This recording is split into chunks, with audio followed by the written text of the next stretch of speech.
It's Q1, and that means new goals, more growth, and upgrading your day-to-day workflow. While most sales folks are stuck in the mud of manual scheduling, digging into data, and tracking down leads, let me share a better way to win.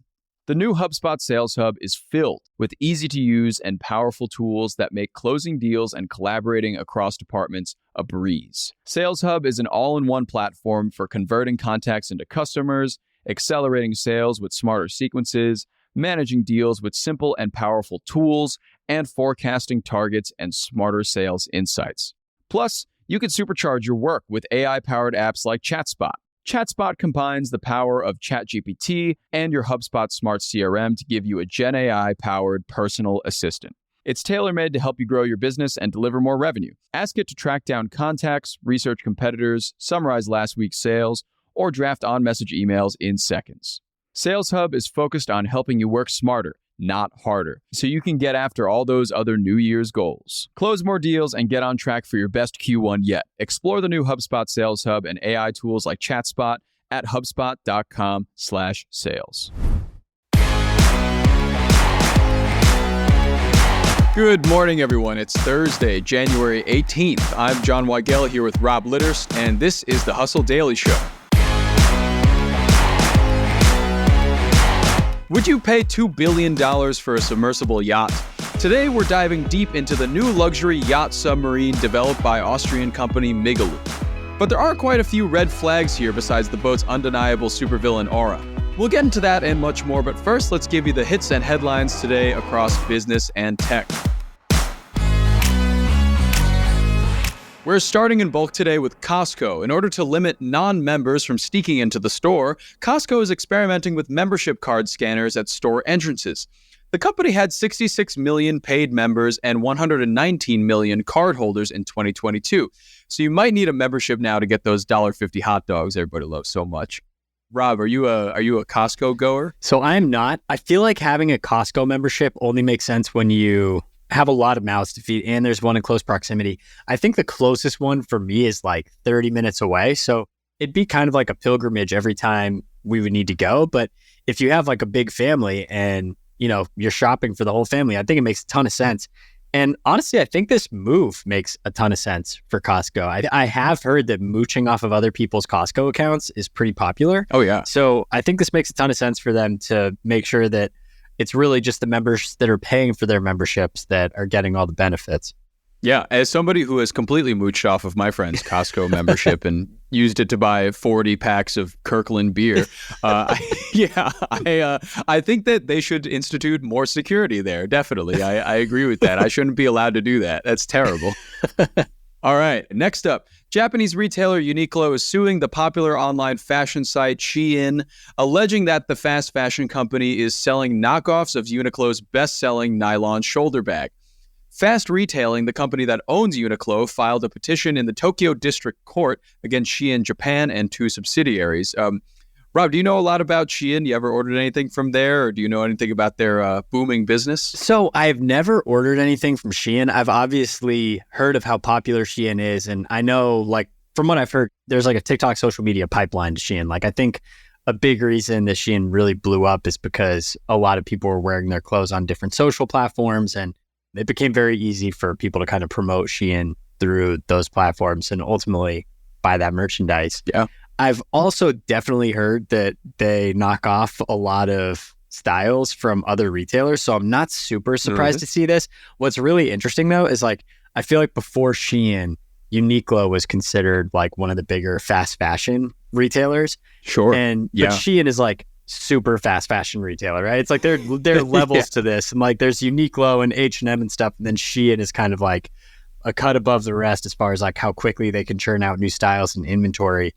Super, super curious to see what happens here, because I would imagine that this style isn't something that is unique to Uniqlo, pun intended. I would imagine that there are other retailers that are selling similar garments, and I'd just be curious to see how the court comes down on this, and ultimately, I guess, how much protection these retailers have for these sorts of styles. Definitely. And it lends itself to a larger kind of blanket question or a legal question of what companies are able to make copycat merch and what companies are not able to make it. Because, you know, sites like Shein is one of them, but you have like Temu as well that just does a lot of copycat merch. You see like a nice thing from Gucci, and then a few days later it's on Temu at like, obviously like a big price reduction, like $5 or something. And then you bring in TikTok Shop into this, which, makes a ton of items that are all copycat items from other places, essentially, unless it's a product of some sort. But yeah, it's pretty interesting to see what's going to come out of this lawsuit and who's going to bear the brunt of it, and if copycat merchandising gets cracked down on in the next few years. 100%. Yeah, I think what's funny is the first thing that came to mind for me was like those knockoff street vendors that would sell like fake Gucci bags or like fake Oakleys or whatever, like, on the street. And it's like it's hard to kind of like take them to court. But when you're a company as big as Shein, I think it becomes a lot easier. So to your point, I think it's going to be really interesting to watch. Right. And the street vendors have been kind of on the streets doing this for so long that I honestly look at them as very honest businessmen. Right? Yeah. I'm like, you're just doing your thing. Like, I get it. 100%. All right. Up next, over to Amazon. Amazon has a new mobile AI feature to answer customer questions about products while they shop, which serves as an antidote to scrolling through hundreds of product reviews as I normally would do. The bot can respond to creative prompts and answer your questions in a haiku, or like Yoda, use this feature, I must. And finally, Kraft is set to launch 3 new Kraft singles flavors, jalapeno, garlic and herb, and caramelized onion. All of this is being done after finding that about 70% of U.S. consumers want new varieties from Kraft. Rob, what do you make of these flavors? I think this is genius. I think yesterday or the day before, just bought a block of the caramelized onion cheddar from Trader Joe's, and it's amazing. So can vouch for that flavor. Yeah. I also think jalapeno and garlic and herb, great flavor profiles there for Kraft singles. And I think people need to mix it up when it comes to making their traditional sandwiches. And Kraft needs to bring some variety into the mix. So I'm proud of them, honestly. Yeah. Proud of Kraft. Good for Kraft today. Go get it, guys. All right, now moving on to today's main story. We're shipping off to sea in a $2 billion submersible yacht. This boat was developed by Austrian company Weigell and is quite the luxury for those who can afford it. But as of now, it's riddled with a couple of legal and safety questions. So first mate Rob, what are the details behind this boat? Captain John, I'm happy to tell you. So first of all, I think like this is literally built for supervillains. Like this is actually a product that is built for Bond supervillains. It's absolutely ridiculous. But absolutely. You mentioned Weigell, which is an Austrian company. They're developing the Weigell M5, which is a 541-foot long submersible that can hold 20 passengers and 40 crew members and dive to a depth of 820 feet and stay submerged for 4 weeks. And this was written up in Airmail. If you have not read Airmail, it's Graydon Carter, former editor of Vanity Fair's new newsletter. It's great. Big fan of Airmail. And this is the exact type of thing that you subscribe to Airmail to learn about. It's an absolutely ridiculous product that is for the very, very super rich. So, right, we mentioned $2 billion. How much does it actually cost to build this thing, and what does it exactly come with when you get it? Yeah, so I think it'll cost at minimum about $2 billion to build. So when you talk about a limited total addressable market, it's very limited here. We're talking about a very specific subset of the global population. And then I think it can be counted on, not on 2 hands, but, definitely like under a few hundred people, right? That would be able to afford something like this. So a very small market. 100%. But I honestly think they could be successful. If you're listening to this, whatever you're picturing in your head is not as cool as what it actually is. Check out the website, Weigell's website. It is truly crazy what this thing looks like. It's insane. And it comes tricked out with all sorts of bells and whistles, 2 6-person mini submarines, a helicopter, and room for jet skis. It has a 36-seat dining room with glass walls so passengers can take in the ocean sights at 800 feet below the ocean surface, which is just crazy. Like, what are you even going to see down there? There are also optional additions like a swimming pool, a wine cellar, or a cinema, which of course will cost extra. Wow. And kind of speaking to this target market, Weigell's CEO and founder Christian Gumpold told The Times, "Our target group are visionary billionaires with or without existing super yacht experience who have extraordinary demands for exclusivity, safety, and adventure." Wow. And wasn't Weigell behind something else just as certifiably insane recently as well? Yes. Yeah, you nailed it. They also have designed a product called Kokomo Island, a floating island with palm trees, waterfalls, beach clubs, and a shark tank feeding station, which, yeah, I mean, like, they're literally, I think, just a company that is fully branded for the billionaire supervillain, which honestly I respect. Know your customer, right? They know their customer. Definitely. Yeah. It's really important to have, if I was a billionaire, I would want to have a shark tank that I could dangle my enemy on top of for at least a few hours before they escape and kill me. If you can't do that, what can you do as a billionaire? Exactly. Right? Exactly. But, obviously, Rob, there are a lot of cool things about this yacht. It could go underwater. It could stay there for 4 weeks. That's insane. And it comes with like a helicopter, which is insane that something comes with a helicopter. But there's a lot of problems here. What are some of the issues that they may have to overcome, Migaloo may have to overcome with legal ramifications and even environmental ramifications? 100%. I mean, I think the biggest thing is whether or not there's actually going to be demand for these things. So the percentage of yacht owners peaked in 2014 at 3.6% and has since been falling, reaching 2% in 2021, despite the growing number of people around the world who can afford them.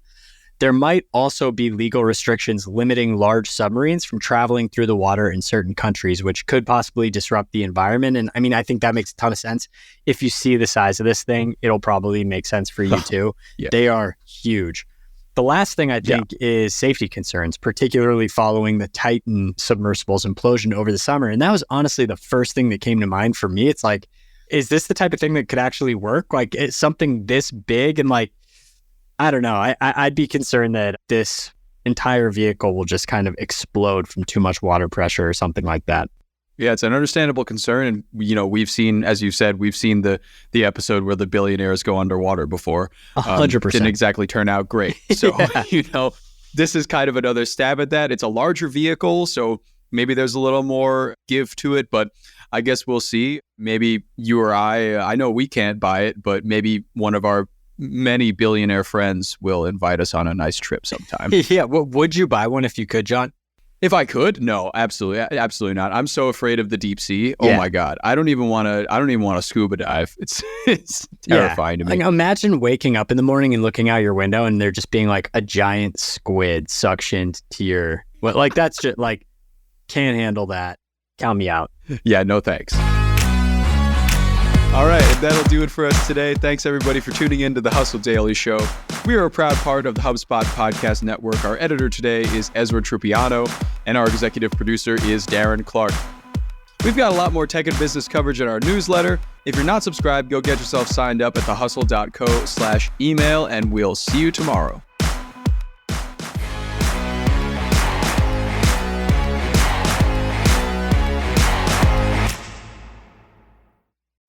All right, everybody. I've been listening to this podcast lately. It's fantastic. It's called DTC Pod, hosted by Ramon Barrios and Blaine Bolus. It's brought to you by the HubSpot Podcast Network, which is the audio destination for business professionals. DTC Pod is a podcast about all things direct to consumer, as it says in the title. Ramon and Blaine cover everything from starting, growing, and optimizing e-commerce stores and DTC or D2C brands. They have a lot of great conversations with founders, marketers, platforms, creators, and marketing and growth agencies to cover all these topics like brand building, social media, influencer marketing, website conversion, paid media, Facebook ads, consumer trends, email marketing, and much, much more, if you could even believe it. If you're interested in stories behind your favorite consumer brands, this podcast is tailor-made for you. Just the other day, I was listening to an episode and their guest was Mikey Taylor. Mikey started as a professional skateboarder and flipped his life into becoming a huge entrepreneur dealing in real estate,